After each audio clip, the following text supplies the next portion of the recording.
A lot of people have sent this in. Naturally wanting to get your thoughts. You being one of the greatest managers of all time. Thank you very much, Doctor. Many people, other than yourself, would say the greatest of all time, but you've always said you're number 2 at best. Let's go to this audio. Paul Heyman, along with Roman Reigns, was on ESPN First Take with Stephen A. Smith and whoever his co-host is, I don't know. Let's go to this. I mean, there's very few people that have a job, that have a career that I look at, I go like this, I wish I had that. I wish I had that. That is how I look at you, sir. How do you view yourself? Wiseman, a phenomenal personality in the sport of the WWE. I mean, what is it like to be you? I'm the GOAT. The GOAT? I'm the greatest of all time. Really? Yeah, undisputed. Undisputed? I mean, there was Bobby the Brain Heenan back in the... Screw him, he's dead. Okay. And Jimmy Hart's still alive, which proves that God doesn't answer my prayers. Oh, my Lord. You want me to prove to you that I'm the GOAT? Okay, please. I'm with him. Okay. Why would he settle for anything less than the GOAT? He's the tribal chief. He's the biggest box office attraction in the history not only of sports or entertainment, but of sports entertainment. He has smashed every box office record that WWE has ever had, not just domestically, but all over the world on a global basis. And he's done it in Saudi Arabia. He's done it in the UK. He's done it in Mexico. He's done it in Canada. He's done it here in the United States. He continues to do it on SmackDown every Friday night, just topping the previous Friday nights. Why would he settle for anything less than the absolute best? That is a tough argument to make, but I don't like to talk about it. I'm humble, you know. I don't like to say all that stuff. Listen. Well, there it is, Jim, the clip. But a lot of people, I want to get your overall thoughts, but a lot of people, when he said his comments about Bobby Heenan, more people seem to be focused on that than the Jimmy Hart comments, but those were there too. Everyone wanted to get your thoughts on this. Well, obviously, first of all, he's working. He's being Paul Heyman. He's being the wise man. I don't think that even Paul's black heart would say, screw him, he's dead, about Bobby Heenan. No, and Bobby would have got a kick out of that comment if he could have heard it. You know, I did shit like that when I worked with Bobby in Ring of Honor in like 2005 when we cut a promo in Chicago, and I said, I wish you'd hurry up and die so I could be the best manager. You know, that's working. As far as, honestly, what did you expect him to say on this ESPN show with Roman Reigns sitting there? Well, actually, you know, when you take everything into account, I'm probably number 3. No, he's not going to. He's yes, I'm the greatest of all time. I would have said the same thing on there, even though here, when I'm being myself and I have no reason to work, I'm not in that situation. I say I'm number 2. Bobby was number 1. I will acquiesce number 1 to him every day of the week, and I will fight anybody with facts and statistics that doesn't claim me as number 2, even though it is somewhat objective.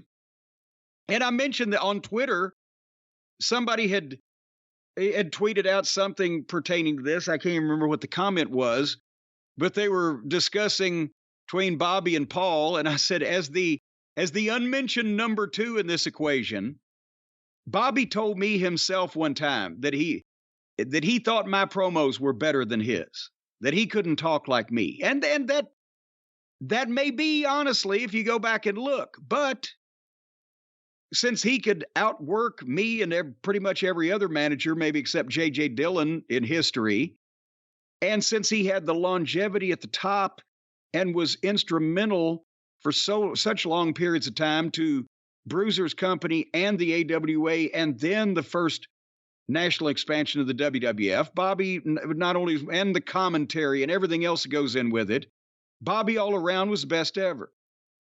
And I think I nudge Paul out in terms of, I will never say that I could work like Bobby Heenan, but I could outwork Paul. He never got that part of it. And I had more longevity as a manager in the territory days and or the 90s uninterrupted than Paul, who did it briefly in WCW, but then chose to open ECW. He wasn't managing as much at that point in time, where I still was in Smoky Mountain. But, you know, you can compare our various attributes and etc., but neither one of us compare to Bobby. And I don't know that Paul now. He didn't have Bobby, though. He had Albano, Blassie, and the Grand Wizard. He never. When did he first see Bobby Heenan? But I don't even mean compare to in terms of emulating or whatever. I'm saying in terms of all of the metrics that you would use: promo ability, longevity on top, ability to be physical in the ring, the added attributes of color commentary, etc., that a manager can fulfill. Bobby was the best all around for longer than anybody. And so, even if Paul, he didn't see growing up Bobby as much as he saw Wizard and Albano and Blassie and the WWF managers. But even though he took, I think, quite a bit from the Grand Wizard promos, he did his own thing. He was nothing like Captain Lou. No, but in terms of what they would do at ringside or what they would do during matches, or the difference in the kind of managers that you would see in the Northeast growing You think up that maybe watching that's that. why he didn't get the physical part? Again, you grew up seeing Heenan. He didn't. But I also grew up watching fucking Sam Bass. His work was goddamn phonier than a football bat. But he had so much heat because he was with Lawler or Hickerson and, fucking Al Green or whatever, that people overlooked it. But no, the managers were not always great workers. And, you got what you got from them in terms of how they interfered or how they cut promos or how they did the other things. Would you say that Paul Heyman's second run, from whatever moment he cut off the ponytail, from that moment on, would you say that's better? Again, managers are very different nowadays, but as an effective manager, this run is better than everything he did before it. Oh, yeah. Well, I was about to say that when you interrupted me earlier, in that I think now Paul's verbal ability, his promos, and the different way he does things is probably better now than anything that he did before when he was a full-time manager in 1989 through 1990, whatever the fuck, and or the earlier stuff in the WWF when he was still, wearing a trench coat and the ponytail and the hat and the whole 9 yards. He's found his niche with this, and he comes off so believable, and he's a repulsive looking human being. So that adds to it. Don't say that. That's not nice. Goddamn, there's nothing about him that's attractive, but that adds to it. There's probably someone who finds him attractive out there. There's some people that like to have their balls nailed to a step stool, but we're not going to fucking consider those opinions as the vast majority of the populace. I don't know if that's comparable, but I get your point. So, but no, I think, and if I was managing now, I would probably be doing promos of a different nature and probably playing on, things that we have said or talked about here on this podcast and doing things a different approach. But I'm not going to be doing that because I don't intend to manage anybody that's not in my fucking house. But I think Paul's promo, because when he first started, it was like, I'm evil and I'm going to scream at you, and here's why. And I'm from Wall Street, New York City. Yes, and he'd choke the phone. He would literally strangle his phone in anger. But now he's calmed down when he's gotten fat and bald and probably has, I don't know, congestive heart failure and has been given some deadline on his longevity expectations. I love Paul. You'll never get past what he did to you in 1988. That's clearly what. No, I'm never going to get past the fact that fucking look at me. I'm like 4 years older than him, and look at me and look at him now. I'm never going to let anybody forget that. In terms of the comments about Heenan and Jimmy Hart in that segment from ESPN First Take, what does it say about someone who, when in character, and I know you don't really like that, but that's what he is in that moment, yeah, will say anything?